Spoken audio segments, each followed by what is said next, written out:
Hermanos, continuamos nuestras breves meditaciones en el libro de Deuteronomio. Y recuerden, hermanos, que nos encontramos en la segunda parte del libro de Deuteronomio.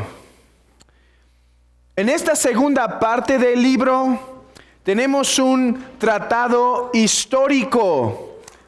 Un tratado histórico de la relación que Dios ha tenido con este pueblo.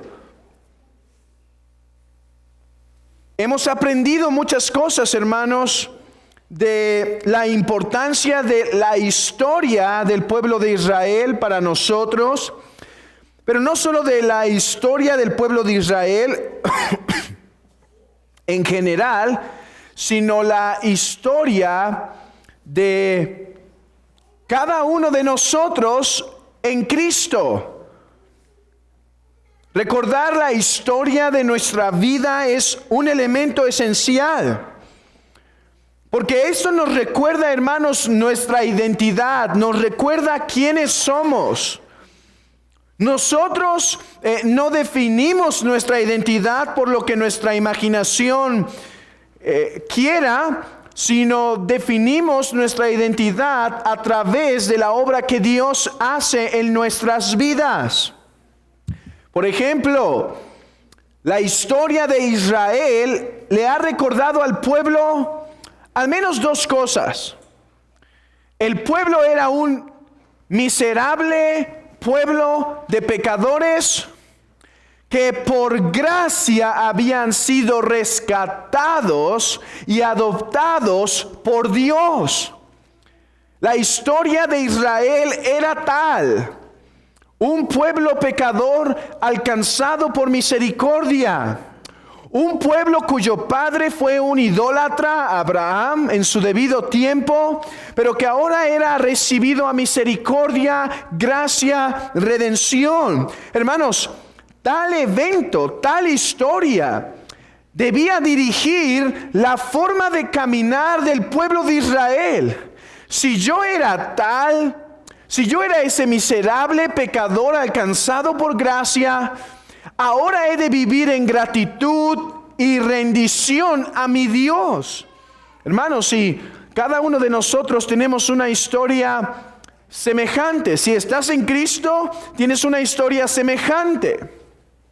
Porque reconocemos que somos pecadores, reconocemos como el apóstol Pablo que nosotros éramos de los peores pecadores, que merecíamos el más grande castigo, pero que ahora en Cristo hemos sido recibidos a misericordia. Esas son las palabras que usa el apóstol Pablo cuando está narrando su historia. Pero habiendo perseguido a la iglesia, fui alcanzado a misericordia. Hermanos, tal historia define nuestra vida y nuestra forma de vivir. Hemos de caminar rendidos a Dios en gratitud, en entrega. Eso es una de las importancias, una de las razones por que recordar la historia es importante. Hermanos, porque la historia nos recuerda quiénes fuimos y quiénes somos. Ahora, en el capítulo 3, pienso que podemos aprender otra cosa respecto a la importancia de la historia de la redención para el cristiano. Y es esta: recordar el pasado nos da valor para caminar hacia adelante. Hoy en día existen diferentes formas de educación. Una de las formas menos comunes es lo que es llamado dentro de los pedagogos o dentro de los filósofos de la educación, es llamado escuela clásica. Escuela clásica. Esta escuela, aunque es compleja su significado tal cual, intenta tomar la forma de educación que ha sido llevada quizá por 3,000 años 2.500, 3.000 años. Es una forma de educación del pasado. Esa es una razón por la cual se le llama clásica. Dentro de esta educación clásica, que es, como digo, es compleja y difícil de explicar en minutos, dentro de esta escuela clásica hay una materia, digámoslo así, o hay un espacio dentro de esta educación que se dedica a contarle a los niños historias venerables del pasado. Historias venerables, quizá a veces historia de la misma patria, historia de la patria, de cómo ciertos soldados hicieron tal o tal, ciertos hombres vencieron ciertas ciudades solos, ciertos hombres hicieron actos muy nobles, y por eso es que dentro de esta escuela clásica uno de los elementos es lectura del pasado, lectura de grandes obras del pasado, grandes historias, lo que hoy en día se llama historias épicas. Épicas, la palabra épica dentro de la literatura quiere decir estas historias donde tienen un pico de un héroe. Y esto es algo que ayuda en la formación de los niños, estas historias antiguas. ¿Por qué los antepasados educaban así a sus hijos? Porque en la vida los niños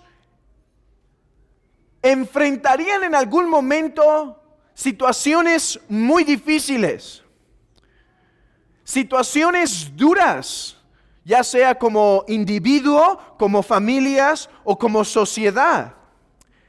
Y el propósito de la educación que el padre daba era preparar a esos niños para que algún día, al enfrentarse a la realidad, pudiesen tener suficiente bagaje en su mente y en su corazón para que, estando ante tal situación difícil, pudiesen mirar al pasado, pudiesen mirar a esas historias y entonces tener valor para seguir hacia adelante.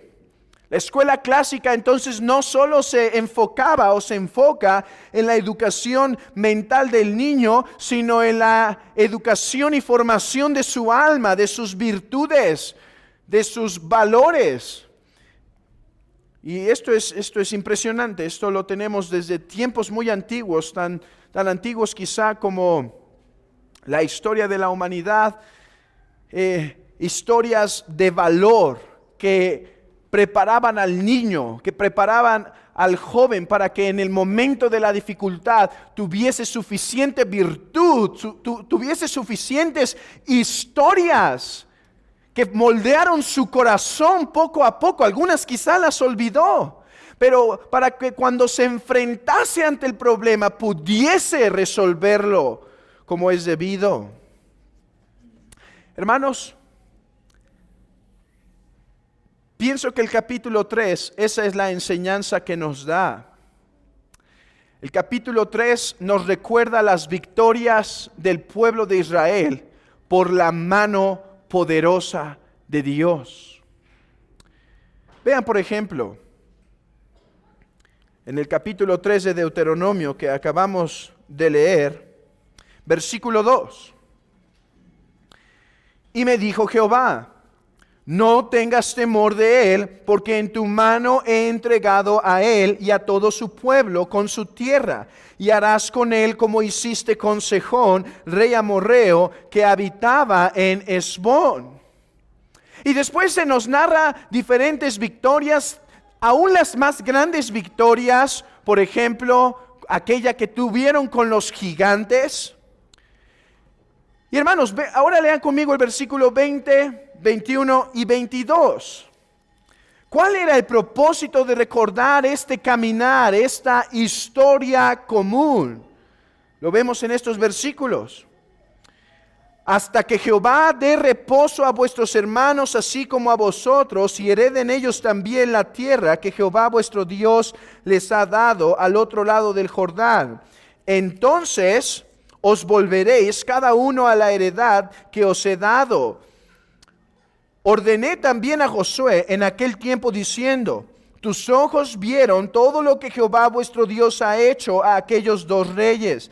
Así hará Jehová a todos los reinos a los cuales pasarás tú. No los temáis, porque Jehová vuestro Dios, Él es el que pelea por vosotros. Hermanos, una razón por la cual Moisés recuerda al pueblo de Israel de estas grandes victorias que habían tenido era para alentarlos a seguir hacia adelante. Como cristianos, el mejor pasado que podemos recordar, las mejores obras que podemos recordar, no son las hazañas que simples hombres mortales han logrado, sino las hazañas que simples hombres mortales han logrado hacer por la gracia y el poder de Dios en ellos. Hermanos, cuando están frente a la tierra prometida, no sé cuántos de los israelitas pensaron por un momento: por fin descanso, sanos y salvos hemos llegado a la tierra. Pero Dios les revela, no, más bien empieza realmente la guerra, realmente empieza la lucha, a fin de que el corazón de ellos no desfallezca. Es necesario recordar cómo Dios ha obrado en el pasado para rescatarlos, para salvarlos, para liberarlos de los enemigos, para darles victorias. Y entonces, siendo recordados de tales historias de las obras de Dios en el pasado, pudiesen ser alentados, hermanos, en los tiempos difíciles a caminar por fe. Hermanos, nuestra condición no es muy diferente a la de los israelitas en este tiempo. Nuestra condición, al contrario, es de mucho parentesco, porque es cierto que hemos sido librados de Egipto espiritual, y es cierto que hemos avanzado cierto tramo en el desierto, pero hermanos, realmente la lucha queda por delante. Realmente hemos visto días fáciles para el cristianismo, hermanos. Realmente hemos gozado de mucha paz. No nos ha costado demasiado ser cristianos. No nos ha costado demasiado sudor, demasiadas lágrimas, ni sangre, por la gracia de Dios y su misericordia. Pero hermanos, el pasado es justamente para recordarnos, para formarnos, para capacitarnos de tal manera que cuando la prueba venga podamos permanecer firmes. Déjenme recordarles de las obras de Dios, de tal forma que nuestros corazones sean alentados a seguir hacia adelante, cueste lo que cueste, sabiendo que Dios, nuestro Dios, es este poderoso Señor y Salvador que puede darnos la victoria y sostenernos en nuestro caminar. Nuestro Dios es el que en el pasado, o más bien en el principio, creó los cielos y la tierra. Nuestro Dios es aquel que trajo todo de la nada. Nuestro Dios es aquel que puede producir las cosas que no son en cosas visibles. Nuestro Dios es aquel misericordioso Salvador que libró a Abraham, que libró al pueblo de Israel en la hambruna, que abrió el mismo mar rojo para que el pueblo de Israel pasara, aquel que destruyó a Faraón con el mero chasquido de sus dedos, aquel que protegió a Israel en su peregrinar, aquel que le proveyó, aquel que le hizo que su calzado no se desgastase, aquel que lo protegió de las fieras del campo, aquel que aún por su desobediencia fueron llevados cautivos, los rescató, los libró, aquel que usa al mismo rey de Asiria como su esclavo para cumplir sus propósitos, hermanos, aquel que envió a su Hijo para lograr la salvación de los pecadores, aquella obra imposible para el hombre, porque aquello que para los hombres es imposible, para Dios es posible, hermanos. Ese es nuestro Dios. Creo que este texto llega en un momento apropiado ahora que nos acercamos a este fin de año, porque ahora somos motivados culturalmente, y no digo que eso es malo, al contrario, está bien tener un tiempo en el año en donde podemos reflexionar sobre las obras del pasado, no solo estas, hermanos, que he mencionado, pero aún esas obras personales o eclesiásticas que Dios ha hecho entre nosotros.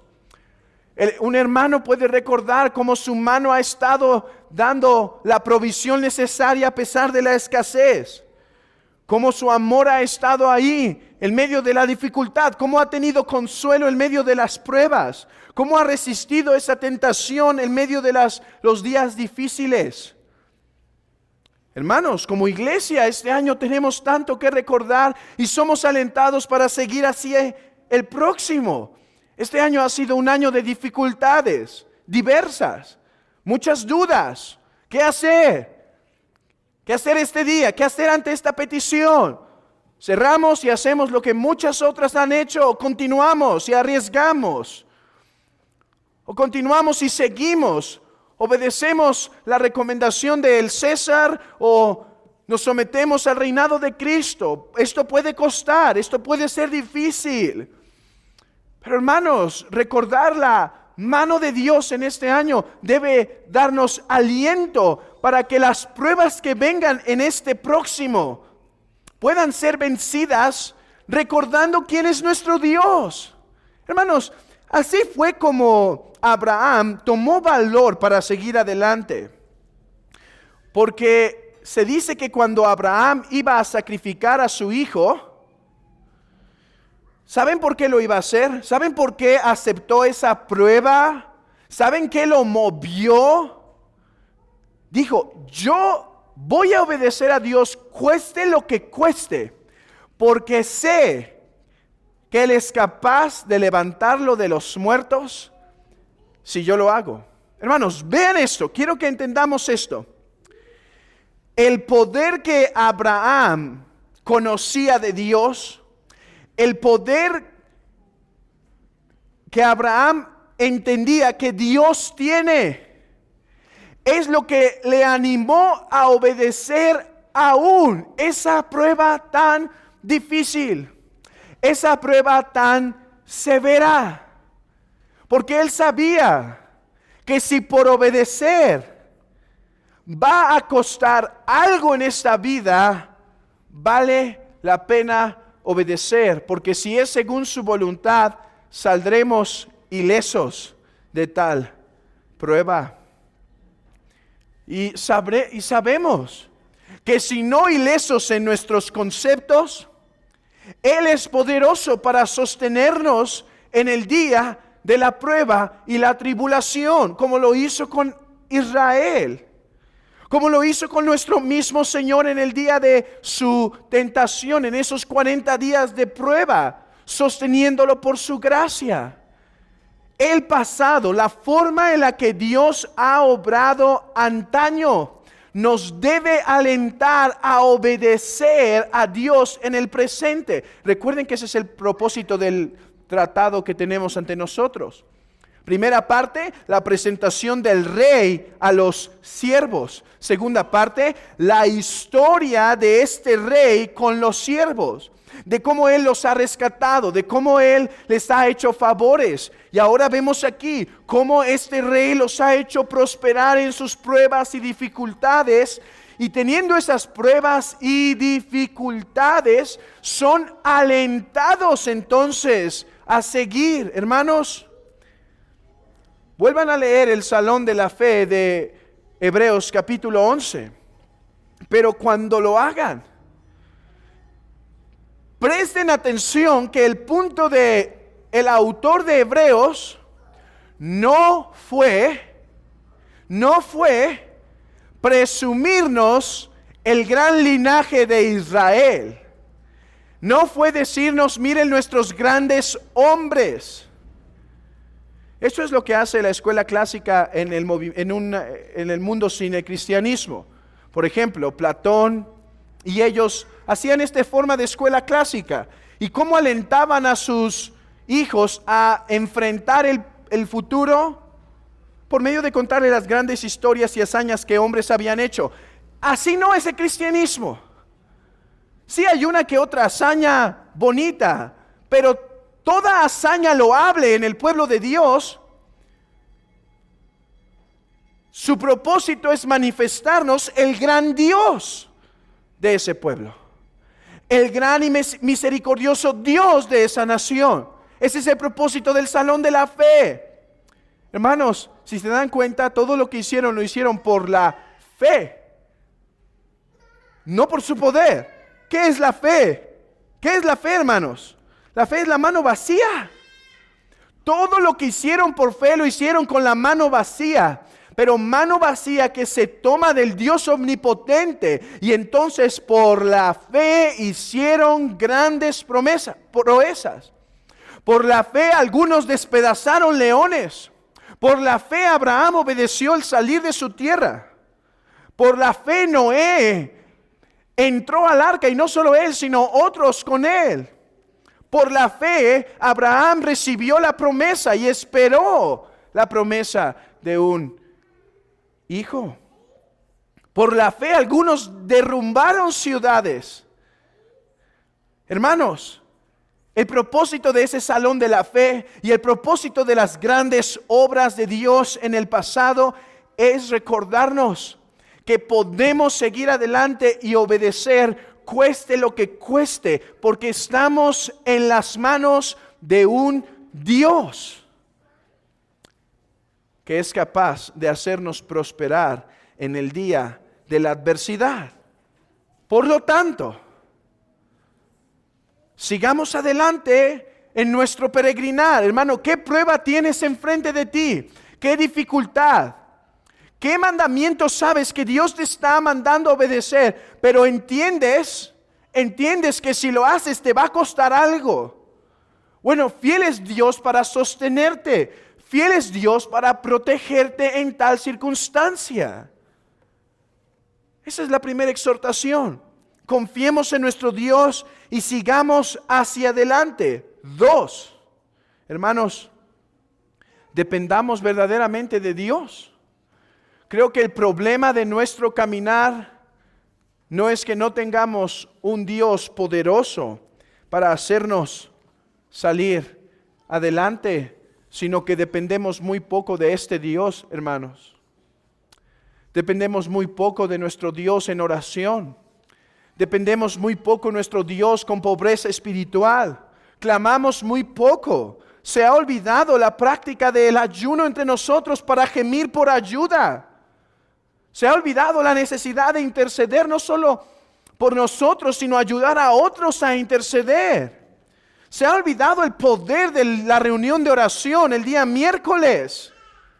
Se ha pasado por alto, hermanos, cuando el propósito de todas esas prácticas espirituales es buscar depender del grande Dios que nos puede sostener, hermanos, en nuestro caminar.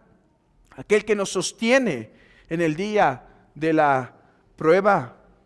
Hermanos, seamos movidos a obedecer mirando el pasado. Pero en segundo lugar, seamos movidos a depender más de nuestro grande Dios. Hermanos, que este año sea un año donde la iglesia de Cristo prospere, donde la iglesia del Señor avance, porque el poder de Dios se manifieste de una forma más clara y poderosa entre nosotros. Más almas alcanzadas, más pecadores rendidos a Cristo, más evangelismo arriesgado en las calles, más obediencia, más riesgo en el caminar sabiendo que somos sostenidos por el poderoso Dios. Hermanos, que la iglesia del Señor sea exhortada en este punto y alentada a seguir adelante. Hermano, no te canses hasta desmayar. Descansa en aquel que no se cansa y te sostiene. He aquí, ¿a quién tengo yo en los cielos?, dice Jeremías, sino a ti. Y fuera de ti, dice el Salmo, nada deseo en la tierra. ¿Por qué me dicen, dice el salmista en el capítulo 11, por qué me dicen que deje de confiar en Dios? ¿Por qué me piden que arregle esta situación por mis fuerzas?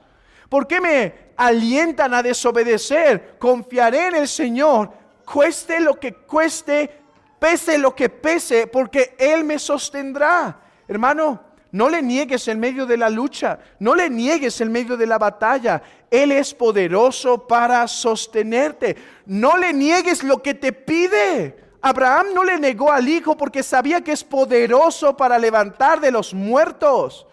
Cualquier cosa que te pida, cualquier obediencia, cualquier mandato, cualquier sacrificio, puedes darlo libremente, sabiendo en quién reposa tu alma, hermanos. Y si por obedecer cuesta la muerte, ¿no tenemos un precioso salmo que dice, Él nos guiará aún más allá de esta? Aún en ese trance incierto, oscuro, difícil, aún en aquel trance donde nuestro espíritu se separa de nuestro cuerpo, ¿no somos alentados a recordar que Él nos guiará incluso más allá de la muerte? Que nuestro espíritu reposa y nadie lo podrá arrebatar de sus benditas manos. Oh, hermanos, no sé qué venga para el 2021.